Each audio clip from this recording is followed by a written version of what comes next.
Servus lidi, tady Slender Slime a já vás vítám u dalšího dílu ze San Andreasu. V dnešním díle máme auto Ranger a vlastně můžeme si ho předvést. Fuck, to jsem nevychytal.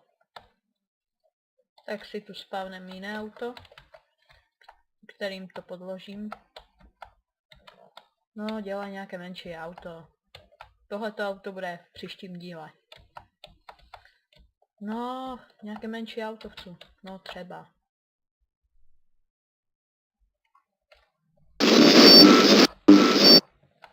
Sorry za ty zvuky. To jsem trošku nevychytal, protože jsem nevěděl, jak to bude vysoké oproti tomu. Aspoň bude tenhle díl delší. Takže výhoda pro vás. Takže jo, vidíme tady zase motor, vidíme chladič i nějakou kontrolku. Vidíme nějaký filtr zase SPZ vidím.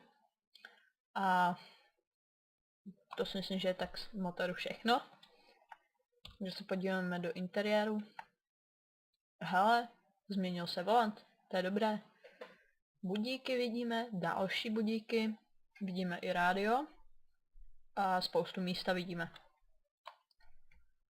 Takže jo, nemá zadní dveře, takže podíváme sem, vidíme jenom jednu dusíkovou bombu, nevím proč, víc tam asi jich dát nejde.